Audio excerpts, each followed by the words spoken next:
Counselling के लिए आए हुए प्यारे प्यारे बच्चों और आने वाले भविष्य के इसके साथ मैं आप सबसे सेना के बारे में बताना चाहूँगा।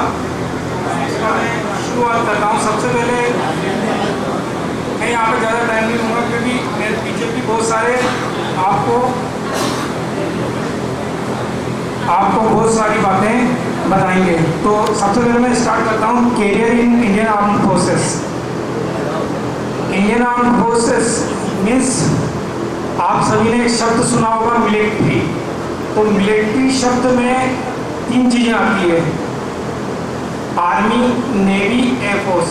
नॉर्मली लोग सोचते हैं कि मिलिट्री मीन्स आर्मी, तो मिलिट्री मीन्स 3 शब्द आते हैं, आर्मी, नेवी, एयरफोर्स। अब उसमें क्या क्या है उसके बारे में बताना चाहूँगा। ये जो फील्ड है ये पूरा एक चैलेंजिंग फील्ड है। इसमें जो काम करते हैं जैसे pilot, working with arms, paratroopers, special operation, commando, tanks, missile, fighter plane, helicopter, naval ships, torpedo, submarines, radar system और security of entire country at sea, land and air. ये जो सेना है ये आपको एक अपने आप को नेशनल और इंटरनेशनल लेवल पे रिप्रेजेंट करने का मौका देती है। आपको इसमें यूनिफॉर्म लाइफ मिलती है, एक डिसिप्लिन लाइफ मिलती है। अब आगे का प्रश्न उठता है कि हम इसमें जाएँ तो कौन कौन सी सेक्शन में जा सकते हैं। तो उसमें हम administration side, technical side and medical services, इन सभी में हम सेना के अंदर जा सकते हैं। सेना के अंदर जाने के बाद में हमें इसमें गुड पे पैक्स है, अलाउंसेस है, पेंशन है, बहुत कुछ है। अब सबसे पहले मैं एनडीए के बारे में बताना चाहूँगा। सभी लोग कहते हैं कि मेरा बेटा पायलट बनेगा। वो एक छोटी सी बात, सब कुछ भी एक मोटिवेशन के लिए बोलते हैं।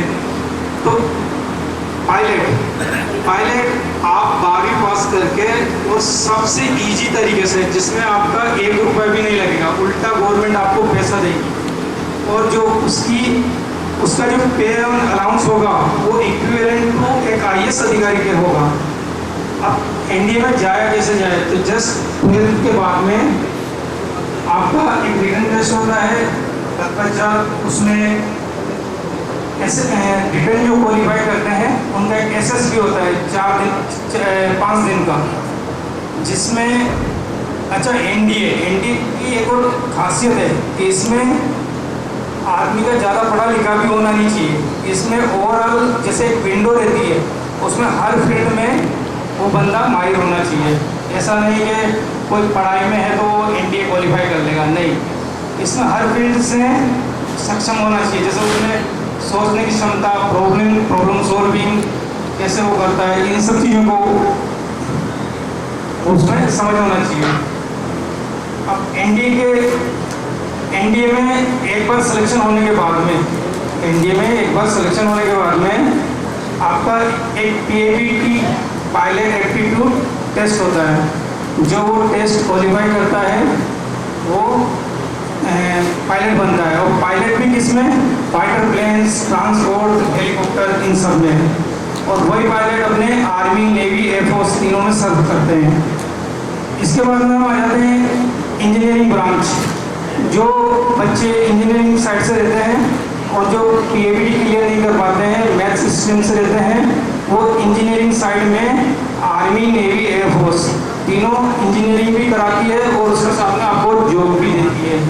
ये जस्ट 12th के बाद में। इसमें उम्र भी 16, साढ़े 16 से लेकर 19.5 साल के बीच में रहनी चाहिए। 19.5 साल के बाद में वो ओवर एज हो जाता है। तो अब देखो आपके ये कितनी कम एज है जिसमें कि बच्चे को जॉब मिल जाती है, और वो भी इक्विवेलेंट टू IAS अधिकारी या IAS अफसर्स।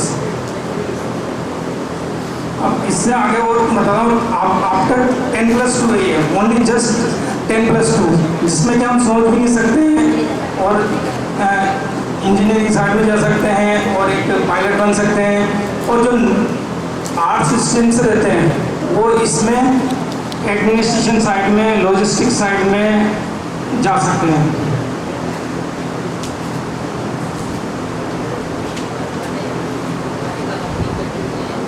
इसके बाद में अच्छा, इसमें और अग्निवीर में दोनों में बहुत अंतर है। अग्निवीर अलग चीज़ है और ये एनडीए वाला एग्ज़ाम बिल्कुल ही अलग है।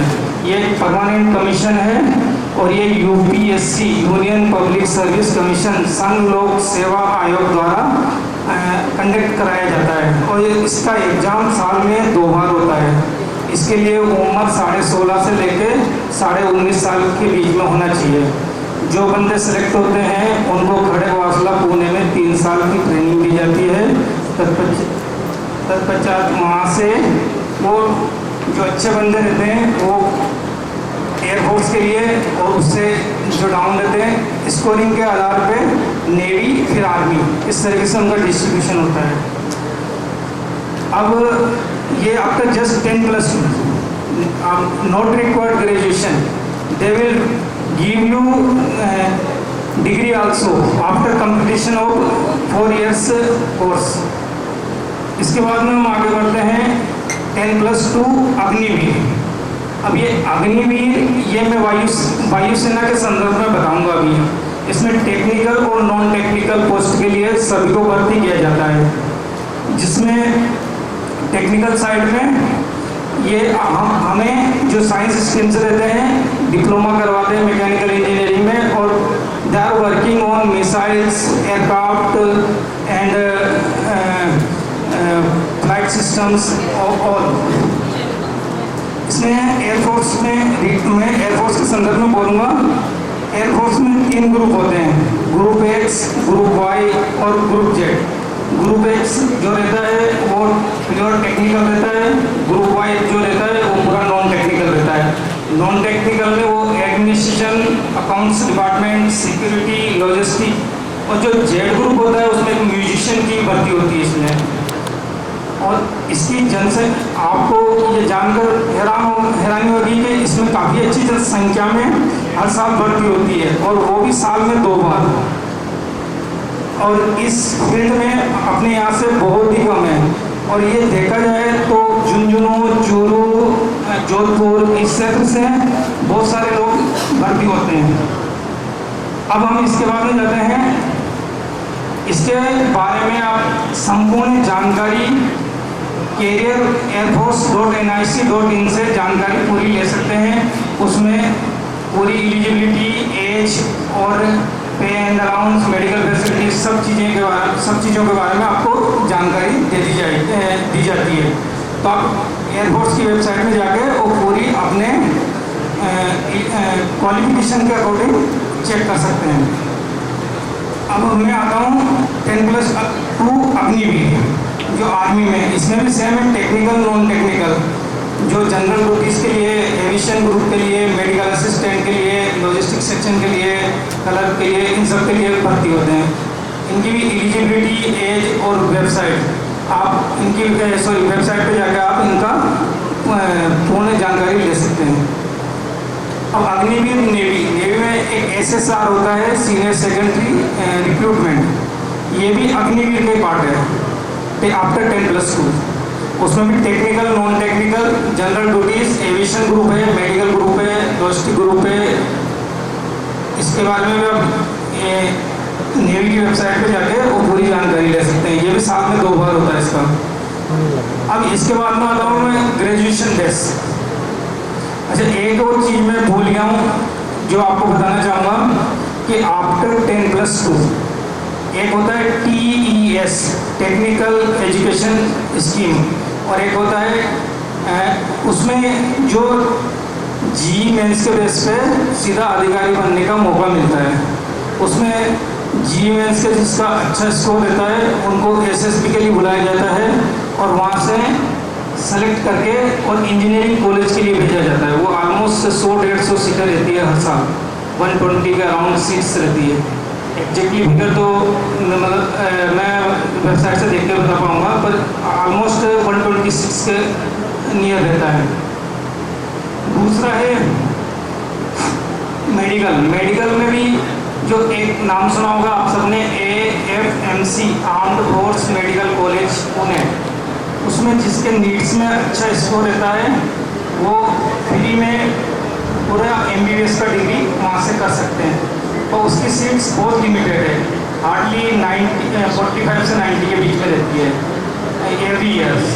जो जिनका नीट्स में अच्छा स्कोरिंग रहता है उनको वहाँ पे वो सीट मिल सकती है। इसके बाद चलते हैं हम ग्रेजुएशन बेस पे आप क्या कर सकते हो। ग्रेजुएशन बेस पे कैसे सेना में एंट्री पा सकते हो।